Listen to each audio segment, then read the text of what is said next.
What's going on, guys? Welcome back to another video. Me, my old man in a movie. I'm Gan. This is my dad, Ryan, and today we're going to be reviewing the film Flight Risk. We just saw it like 2 hours ago. Yeah, just saw it. It's fresh. Review it. So we'll be doing our normal review, and make sure you subscribe. Oh, we are so close. We are literally 6 subscribers away from 500. Just 6. So, I mean, you can get us there. You guys can get us there. We got a plan after we hit 500 to kind of do a behind the scenes on our path to 500, and really excited about all that. But yeah, let's get into this one.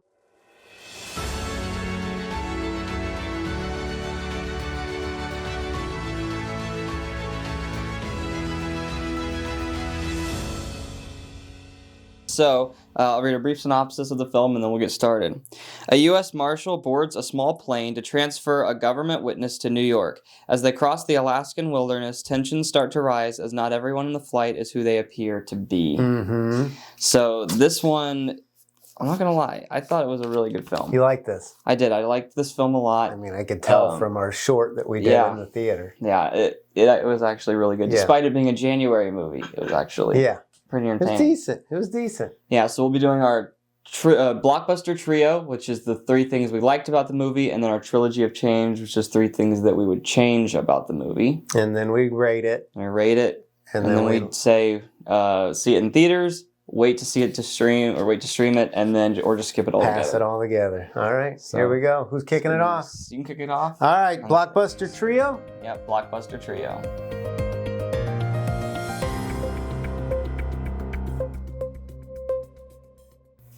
All right, here we go. So my first blockbuster trio, and this I talked about in, I guess it was a positive on Wolfman, our last movie too. This seems to be a running theme of late. One location. They did a really good job. This was even smaller than one location. This wasn't just a house. This was a cockpit, man. This was like a little prop plane. The whole thing, I mean, there's like a scene at the beginning, scene at the end, and the whole thing takes place on a plane, this little airplane. I'm going to go ahead and say it. That was my first one, too. It was one location. So, I mean, I thought, this was like... good job. I mean, you could see everything with one shot. Yeah. Like the entire set you could see with one shot for like an entire hour and 20 minutes, just one shot. And yet it was still interesting. It's still very enjoyable. Yeah. So all right, so that was 1 and 1. Number 2, Mark Wahlberg, I thought he did a great job acting. Particularly his character was creepy, but his beginning where he's kind of acting like he's somebody else, that was entertaining as well, because it was just a character I've not personally seen him play. I mean, he doesn't have the range of some actors out there, but like I thought he was entertaining to watch. I'll say that. Yeah, I had it too. Mark Wahlberg. No, number 2 as well. You better not have my third one. All right. Okay. So I said for number 3, there were some decent comedic lines. I thought there was some fun. There was some funny in there that I wasn't expecting. Giving the gravity of the situation and the seriousness of the story, I thought they did a good job injecting some humor. All right. So the third one I have, since this guy stole my other 2, is third act. I thought the third act, really the back half of the film, was just phenomenal. But really the third act, there were some. Actually gruesome. There's one really gruesome moment that I was like, that's insane. Yeah. I know what you're talking about. But the third act was just, the whole thing was just the tension, the build up, the way that the payoff, it was all worth it. And it was all great. Yeah. Thought they did good. All right, that was a quick blockbuster trio. I mean, it's quick when we have the same stuff. All right, and now the trilogy of change.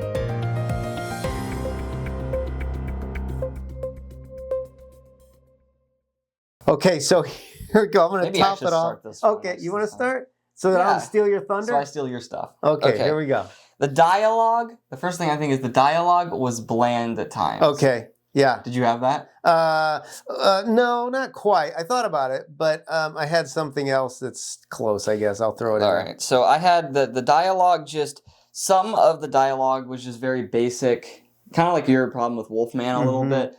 But I didn't think all of it was. I thought there was some good lines in there, but I think most of it was just like pretty standard stuff, and at some points it felt lazy. It wasn't the most creative, right?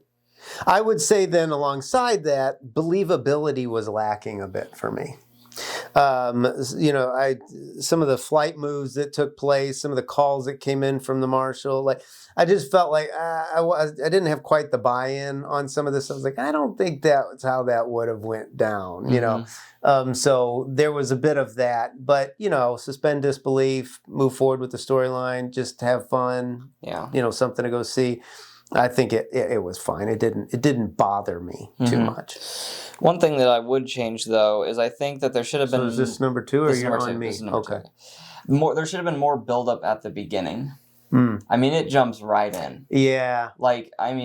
Just one scene. It's already in the plane. We're already going. It's like immediately out of the gate. Yeah. And I feel like there should have been a little bit more build. Not too much, right? Not too much, but maybe just another scene or two here to kind of. I mean, there's nothing on Mark Wahlberg. The first thing you see him, he's on the plane. Yeah, that's a problem. I think maybe because in the trailer we know that he obviously is a bad guy, and I feel like maybe you could have seen some of that at the beginning to kind of explain what happened. I still don't. After watching the movie, don't think I know anything about him.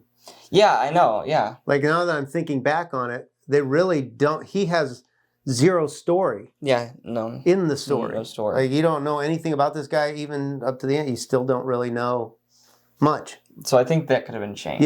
Yeah. No, good point. All right. So openness of Michelle Dockery's character, the lady. I guess this kind of falls with believability, but I thought she was a little too casual, given the fact that she was a U.S. Marshal, and just kind of open with things and he kind of is able to get into her head a bit. And I'm thinking to myself, if I'm a trained U.S. Marshal, like I just think I would be a little tougher to break a little bit. Yeah, I can see that. Yeah, I can definitely see that. So that was it for me. Number 2. All right. So number 3 for me was this is like a nitpick. I was trying to find a third thing, but it was a nitpick. I think. The phone calls. Oh, okay. The way that the phone calls are made were like way too quick. Like there's just like she's got a phone, right, and it's just like a black screen. She just pushes the phone, and immediately it calls like everybody she needs to call. I'm like, that's not how that works. But yeah, it was just a small. Yeah, so some believability still with that. Yeah. Okay, I thought you were gonna go with the one I had, which is that was the worst bald wig I've ever seen in my life. I mean, you could see, like the hairline. Like I was like. That looks so fake. I was like, how did they get away with putting that on his head and being like, yeah, we're going to go with that.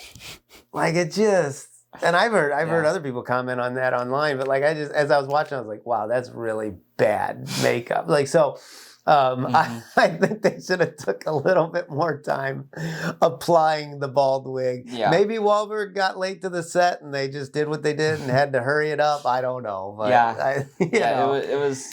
I did notice. Maybe he just has a lot of hair under there, and they're like, I don't know, we can't squeeze all down. I mean, he should have just let him shave his head. I guess is what he should have done. But for the part, right? Yeah, it was a bit noticeable for sure.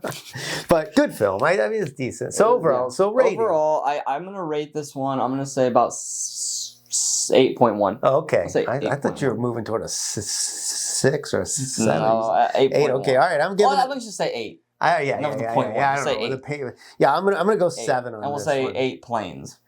Okay, yeah. We forgot. Planes. We always do the plane. All right, so there they are. The 8 planes for you, 7 planes for me.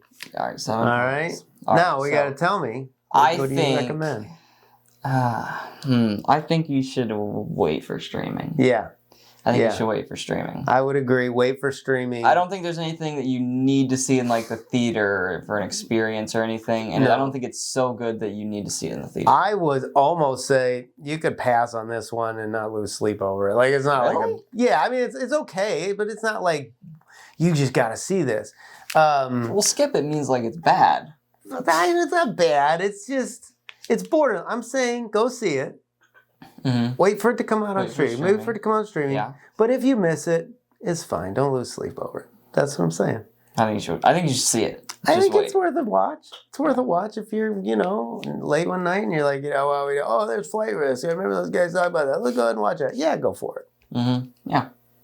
I don't know how much. I don't know if I'd rent it. I might just wait for it. I'm not going to pay $3.99 for it. I probably wouldn't rent it. No. Okay. All right. So there we found some common ground.